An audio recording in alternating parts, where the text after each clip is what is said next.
Hey everyone, today is September 12th, 2023, and we have a very unique product that we'll be opening up today. This is a pretty big can of green turtle soup.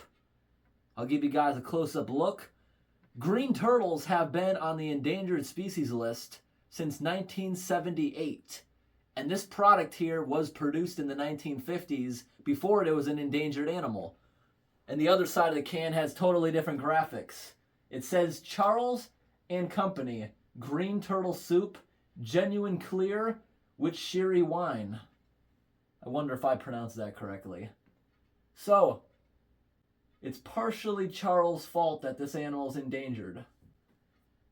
And on the back of it, here's the instructions on how to serve it. But we're more interested down at the ingredients of it. Prepared with green turtle meat from deep Caribbean Sea, live green turtles, water, sherry, wine. So it has them there with a comma in between. They're labeled separately. Tomatoes, onions, carrots, celery, and spices. Artificially flavored with vegetables, protein. What's that word? Derivative? And salt? So it doesn't have that many ingredients, but I'm wondering, why is it artificially flavored with vegetables? Does that mean, I don't know, why is it artificial? That's weird. There wasn't many things that were artificial back in those days. And you know the weird thing was, especially in the 1960s, they'd put the word artificial in giant letters like it was a good thing. Alright, so I'll give you guys a close-up look at this can, and then we will open it up and see what it looks like. I have a feeling that this might really stink. Although we've opened old seafood before, it hadn't been that bad. It just smells like fish. But I feel like this might be rotting or something in there. So if you're wondering, here's a picture of the Caribbean Sea where this turtle was actually caught for the soup. And just take a look at this picture here of their giant range. This turtle can be found anywhere around the world. And as of now, 2023, there's between 85 and 90,000 of them estimated to still be in the ocean. So I wonder what their population used to be back in those days, back in the 1950s. I'm going to have to look that up and put it on the screen for you guys. But I don't think we'll ever find a product like this again from an endangered animal, because it's literally illegal to make it now. Alright everyone, so I just did a little bit of research for a minute about this green sea turtle, and it turns out in 1970, their population was down to just 1,200. To think that they're already back up to potentially 90,000, they have made an awesome comeback, and they will remain an endangered species to make sure that doesn't happen again. When this was produced in 1950, their population was as much as 400,000, or maybe as little as 120,000. I guess they didn't take great records back then, so they're not exactly sure. There's quite a range for that. And I also did research about this thing here, because I also was looking into, I know like endangered birds and stuff, you absolutely cannot have their feathers, even if the feathers were collected before the bird was endangered. I was also looking at things like animal fur. If you have a certificate or something for like a fur jacket or whatever, and it proves that it was before the animal became endangered, or before that law came into effect, I think in the 70s, you're not allowed to sell it, but you can pass it down or donate it. And this thing here, I think, falls underneath one of those laws. I think this was illegal for the person to sell this to us. It's possible. Does anyone know in the description or in the comment section? Was this product illegal to sell because of what it is? I honestly can't see why anyone would care, but this can here proves that it's absolutely not new. You look around at it, there is no zip code, which means it's 1963 or older. This was produced in the 50s at some point. Very interesting can. We're going to open that up from the bottom, because that's a very cool can and I want to preserve it. And it's very liquidy in there. Hear that? Alright, so I'll give you guys a close-up look of everything. On the top of it, it got some numbers. 3160T, it looks like. Very good condition, the can, no rust. It might be a real tin can, honestly. What do you guys think? No, it's just in good condition. It might be tin, or it might have some kind of plating on it. Here's the front of it. It's got a little bit different graphics on the front of it than the back. The back of it has a totally different picture. Right here. Totally different picture on the back of it. Very interesting product. Very interesting. All right, put it upside down. We're gonna grab the can opener on the shelf. And because it's such a big can, I literally don't think we have enough room to put it on a plate. So I'll go ahead and put it in this pan. We haven't used this pan in a very long time. And you know what's weird? We haven't used this in years. If you ever saw my old videos, this used to actually be a shiny aluminum pan. Now it's like oxidizing and stuff. If you touch it, your hand smells like aluminum now, and it like leaves a layer on you. So I would definitely not eat anything out of this, but I think this is going to be stinky and disgusting, although it doesn't seem to have any pressure building in it, despite it being meat. All right, everyone, we got to give this job to our older 1960s, maybe 1970s can opener. Not exactly sure about that. I've looked it over, and I've never found anything like a date on it or anything. No.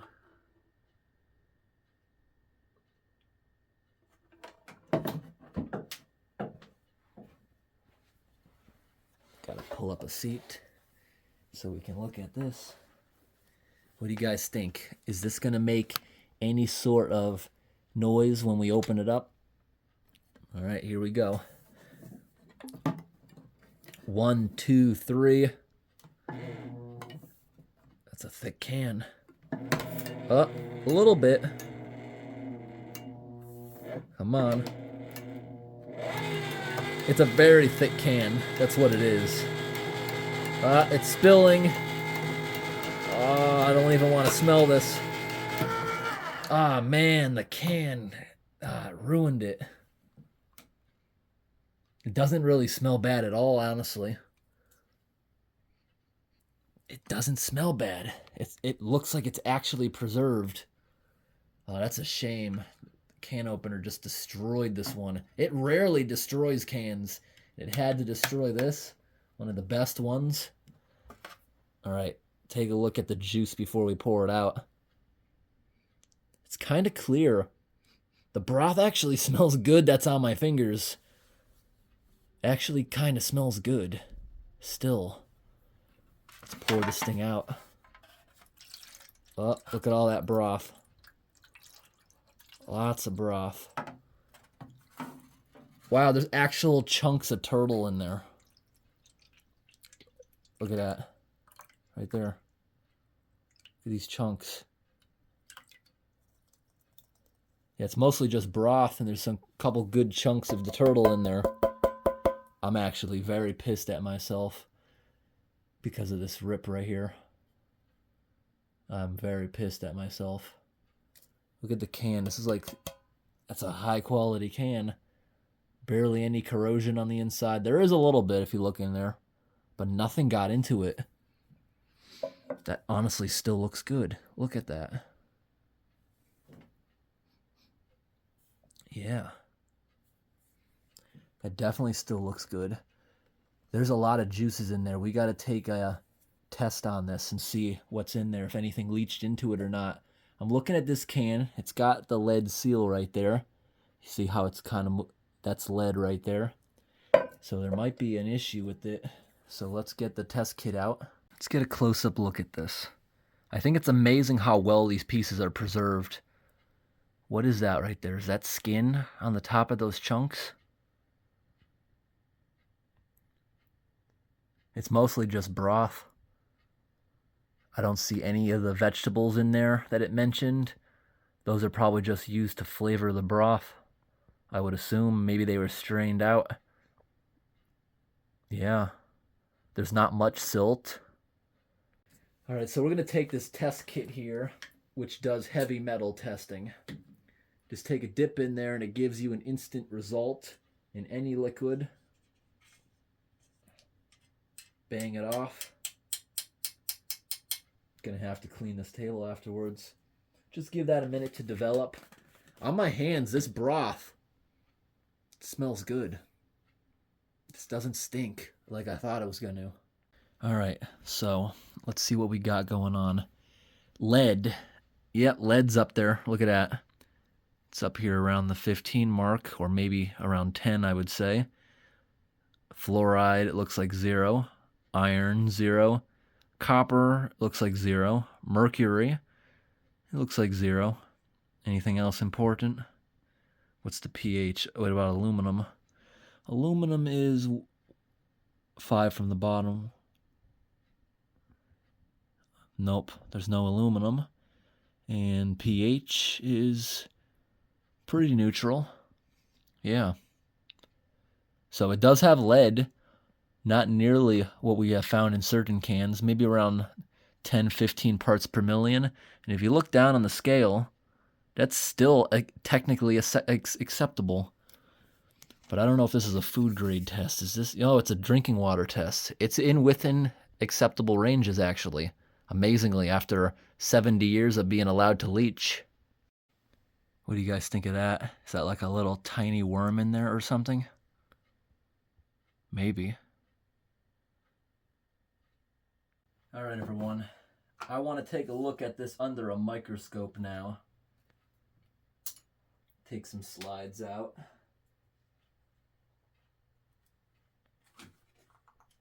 And some cover slips.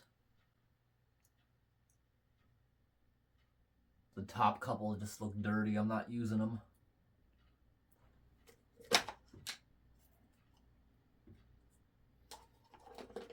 So I want to take just a little drop of the water or the broth. That wasn't a good drop. There we go. Take a new clean cover slip. Perfect, don't have to press it or anything. Now I want to try, yeah, look at this. The actual flesh is like so tender that I'm able to move it around and actually get some of it onto this. Look at that, we actually got some flesh on there.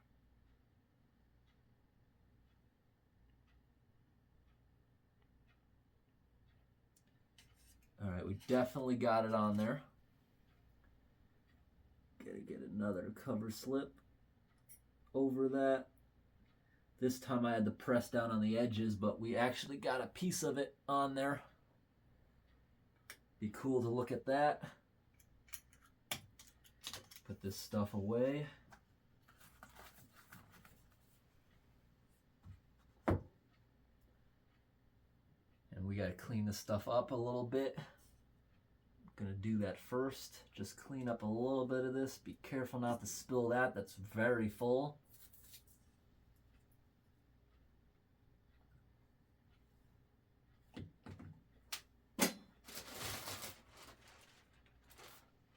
All right, everyone. Let me sit down and turn this microscope on.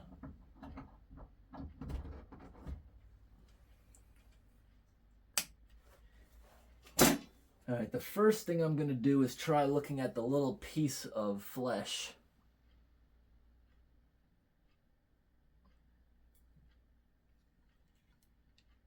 Wow, we got right in the middle.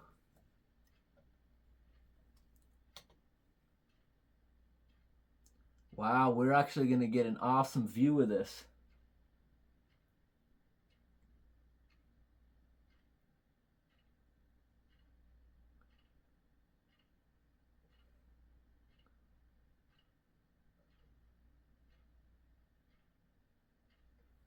Yeah, I gotta show you guys this. Yeah, everyone, check this out. That's the little piece of flesh we put on there.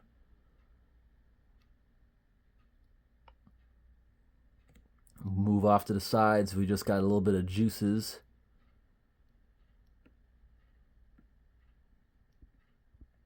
Yep, this is all from that can. Move back over here. Let's zoom in a little bit. All right, focus that in. So this is an actual piece of meat from that turtle.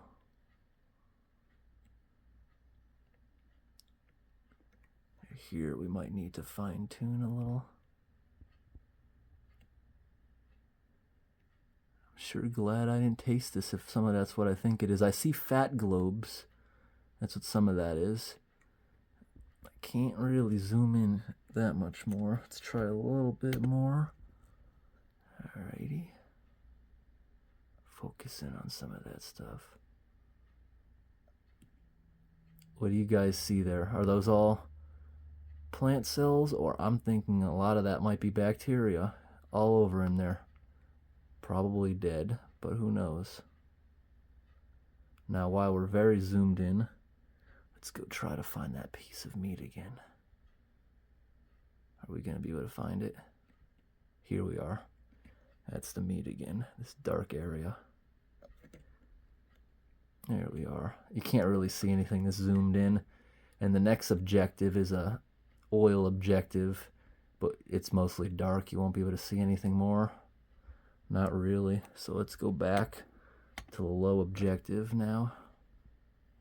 That does look really cool. All right, just focus in a little bit. This is the other slide. Not going to be as interesting. It's just a drop of liquid, and we basically saw everything that we're going to see here on that last slide because it's the same liquid. Zoom in. It looks like just a ton of bacteria. Definitely some pieces of plant mixed in there. Yeah, that's about it. That's about all we're going to see in this thing. And I hope today's video was interesting, everybody.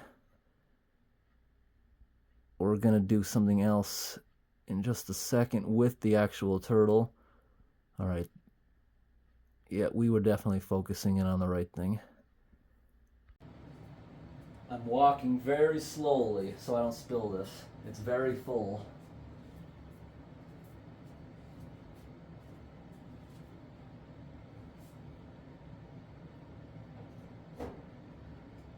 All right, so we're gonna pour this broth down this drain. Just the broth. Touching the actual turtle, that's very slimy.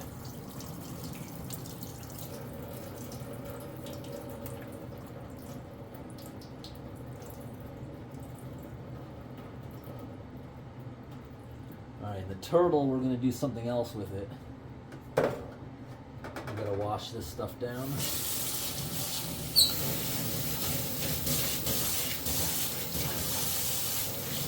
I'm gonna probably just clean the whole sink later.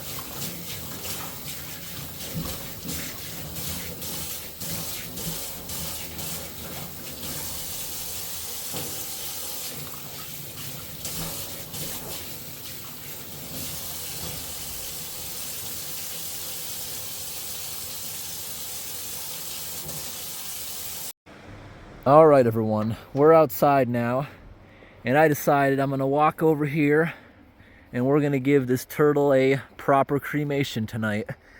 I'm gonna take some of our firewood over here and I'm gonna spend like an hour or so getting the fire burning extremely hot, and then we'll throw it in there on top of the hot embers. Today it rained and drizzled all day, but right now it's just very humid out. It's actually not that bad right now. I hear something out in the distance. They're doing something back there with logging equipment today. So we're gonna start up a nice fire and give this guy cremation.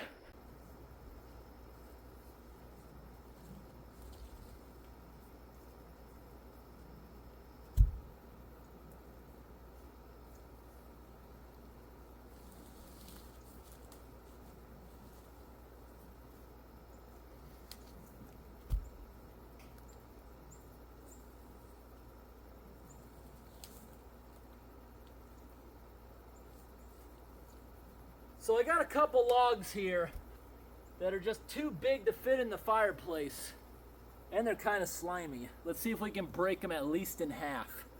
Then we can start a fire with them.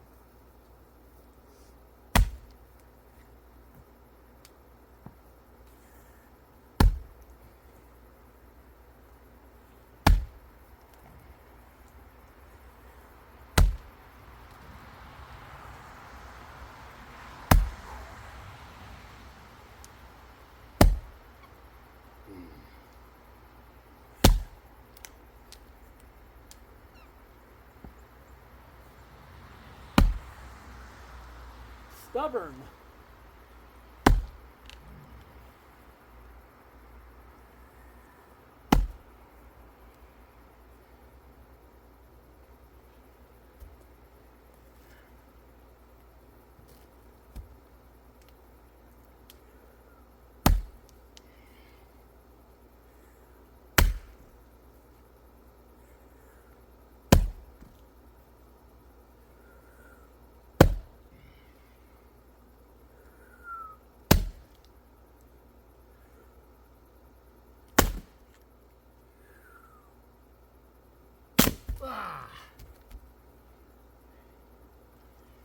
And this is very dry. It's been dead. It was dead years before I cut it down 2 years ago. Whoa.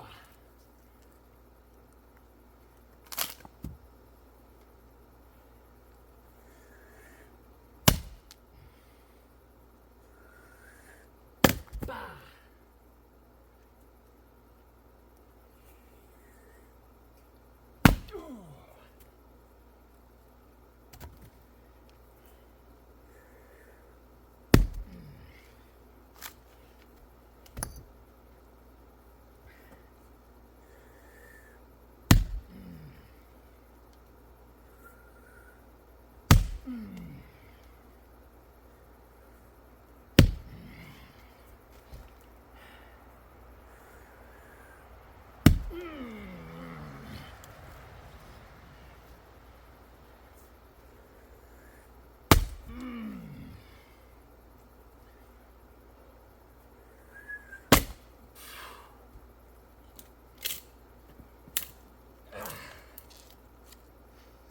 Aspen stinks inside.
If you saw, we got a bunch of cardboard in there.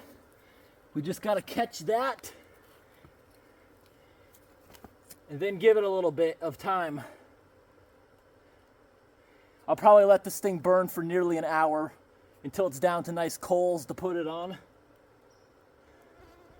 Just give it time, it'll catch up pretty nicely, I think.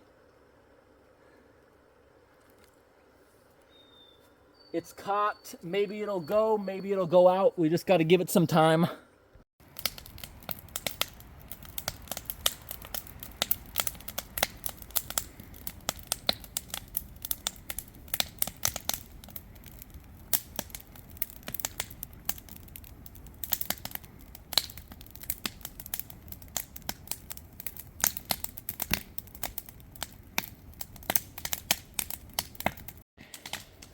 So right here, I have a different log shed than what I showed you originally. I decided to use this. This is pine. This stuff here is from a petrified tree I cut down 3 years ago. It's extremely dry. So I knew it was gonna catch really easily. All I did was have one cardboard box with the ultra dry stuff, and the ultra dry stuff I knew would catch immediately. The stuff I actually just split, I don't even think is caught yet. But by the time those 6 dry pieces are completely gone, I'm sure everything will be in flames. It's a damp day. I'm amazed we got it going so fast already with almost zero smoke. That's amazing. I love a crackly fire. There's no risk of wildfires. It's been raining a lot lately, so just got to sit here and enjoy this for a while until it goes back down to coals. In fact, for the next hour, I'm probably going to edit this video together while I'm sitting here in front of the fire.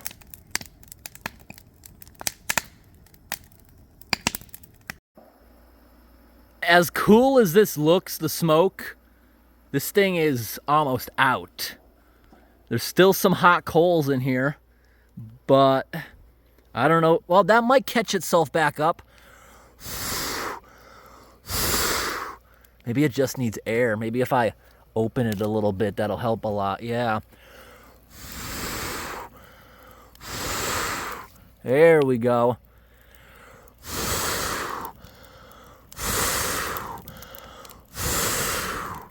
All right, that might be all it needed. A lot of the smoke just stopped. Once it became dry, I threw a couple more pieces of that ultra dry stuff right into there where we made that hole by opening it. I threw so much dry stuff in there. This thing is about to become huge, uncontrollable. Awesome. And it's starting to get dark out here fast. This thing looks really beautiful.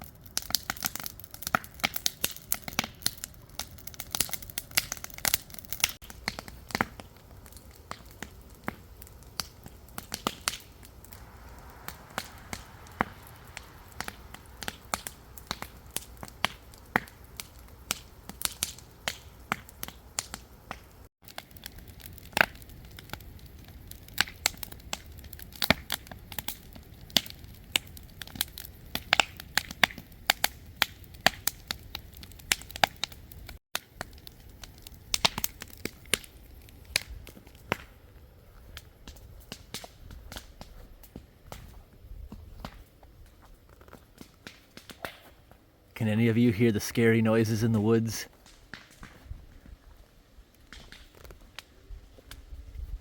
Logging equipment back there in the forest.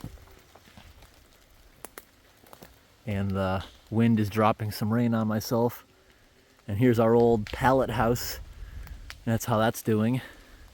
It's still holding up perfect. Can't wait to see how the winter does with that thing.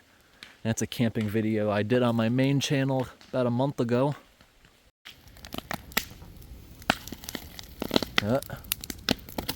Boom. Everything else is still pretty sturdy though. That looks like an inferno in there. I think we're ready to put this guy in there. The rain is starting to pick up. It was mostly drizzle all day. That's a little rude to put the Q-tip in there with him. Get a little bit of broth out. All right, and here goes the sea turtle. One more piece, and he's all gone into the fire. Getting a good cremation.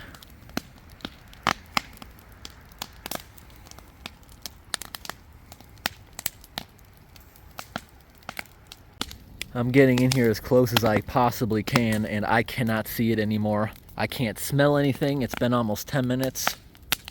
I think it's just gone that fast. There's so much thick wood in here that this thing is gonna roar like this for a couple more hours, and I'll keep an eye on it until it gets down inside the pit. But everything is super wet, so this thing can just go out on its own throughout the night.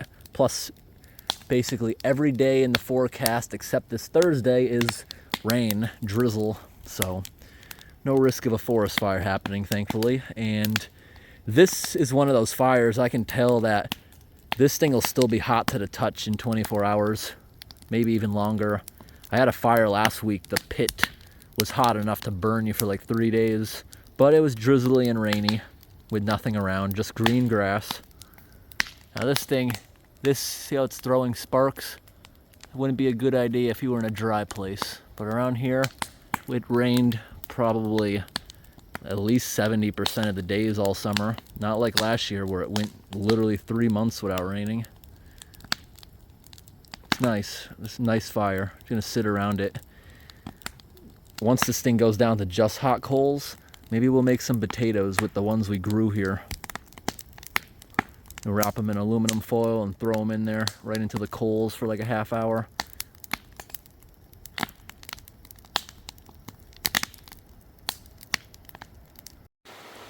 I'm standing underneath my back porch right now. It just started absolutely pouring. You can't really see it unless I was near the security light right there, but maybe you can hear it. It's pouring right now.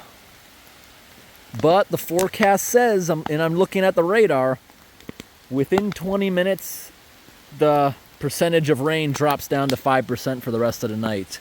So this rain's definitely not going to put this really hot fire out. So I can come back in and enjoy it in just a little bit. I love the sound of rain, and I love sitting on the porch just looking out at the rain, especially if there's lightning.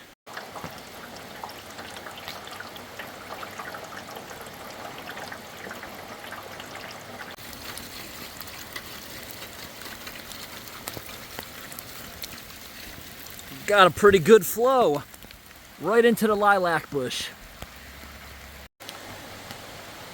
Yeah, that fire's getting a little bit smaller from this, but it'll catch back up in a little bit. I'm sitting in the garage right now. Mowed the lawn the other day, and I hate tracking this into the house. Look at how it just sticks on there like that. So much grass. I got pretty soaked. I just wanted to make that little shot of the water running into the bush, and I had to do it twice because I messed up the pronunciation of lilac. Alright everyone, I hope today's video was interesting. Thanks for watching and have a great day.